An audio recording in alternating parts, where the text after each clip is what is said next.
جی ناظرین، ہمارے ساتھ اس وقت موجود ہے سیکریٹری جناب عبداللہ خان صاحب، جنہوں نے DHQ مستنگ اور اس سے پہلے شہید نواب غوث بخش ہاسپٹل کا وزٹ کیا.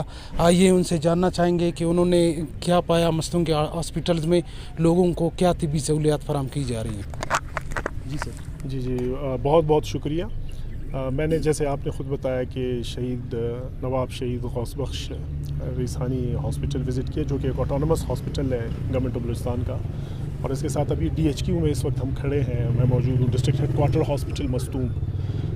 اس ہاسپٹل میں نے ویسے یہ ایک بہت ہی مثبت پہلو ہے کہ ہمارے پاس بڑا اچھا ہیومن ریسورس ہے، یعنی کنسلٹنٹس کی بڑی اچھی تعداد ہے، اور لیبر کے حوالے سے اور سی سیکشن گائنیکالوجسٹ بھی موجود ہیں، سرجریز ہوتی ہیں ڈیلی کی بنیاد پہ. اسی طرح سے ڈائلسس بھی اس ہاسپٹل میں سہولت موجود ہے. اور DHQ میں بھی ہمارے پاس چونکہ یہاں پہ تھوڑا کنسلٹنٹس کی کمی ہے، لیکن ڈاکٹرز کی کمی ہم نے ابھی کوشش کی ہے کہ پوری کریں. ابھی 5 مزید بھی کانٹریکٹ پہ میڈیکل آفیسرز انشاءاللہ کچھ دنوں میں وہ جوائن کر لیں گے، ان کے آرڈر ہو چکے ہیں.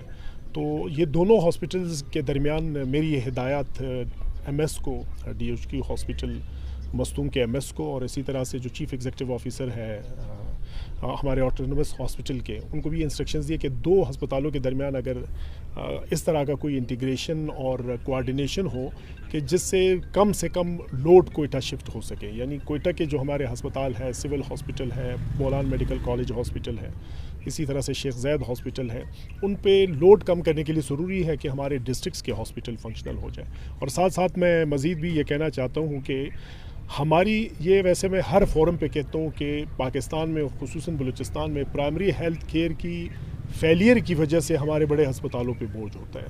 یعنی ہم یہ توقع رکھتے ہیں کہ پرائمری ہیلتھ کیئر کام نہ کریں اور صرف ان ہسپتالوں میں لوگوں کا علاج ممکن ہو سکے، یہ ناممکن ہے.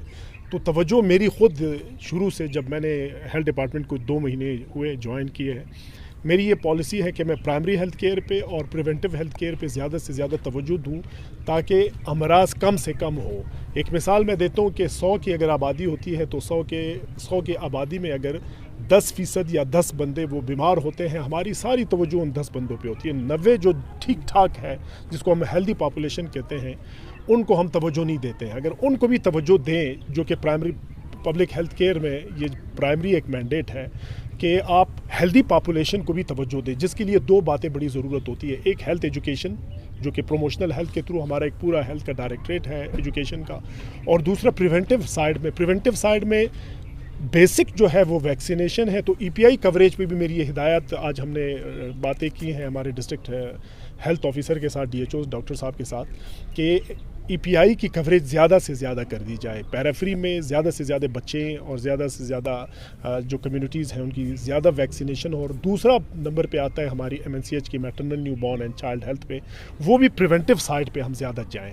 یعنی اویئرنیس کریٹ کریں اور لوگوں کو یہ بتائیں، خواتین خصوصاً ان کی اویئرنیس ہونی چاہیے کہ وہ اپنے ڈائٹ کا بھی خیال کریں، پانی کا خیال کریں. یعنی ابلا ہوا پانی پینے سے بھی بہت سے امراض سے بچا جا سکتا ہے.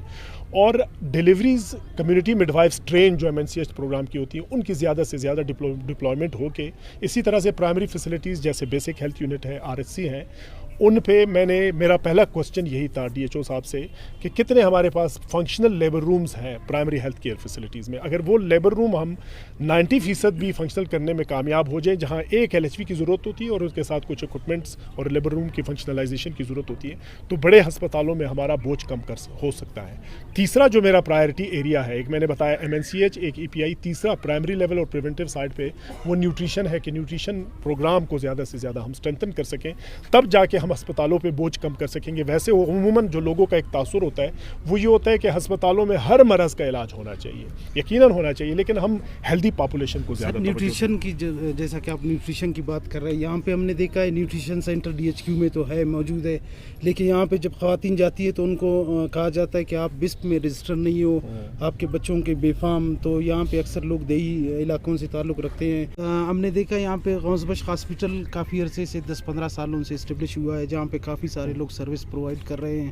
تو یہاں پہ ہم دیکھتے ہیں اکثر لوئر ڈویژن کے جو ملازمین ہیں ڈپریشن کا شکار رہتے ہیں، اور اکثر کہا بھی جاتا ہے کہ ان کے سروس رولز نہیں بنے ہیں. تو ہمارے سامنے یہاں پہ 2-3 ایسے بھی ملازمین جو فوت ہوئے، جن کے ہم نے دیکھے اکاؤنٹس میں 1 روپیہ بھی نہیں تھا، جن کے سروس رولز بھی نہیں بنے ہیں، جن کو نہ پینشن مل رہا ہے. یہ آپ نے بڑی اہم بات کی نشاندہی کی ہے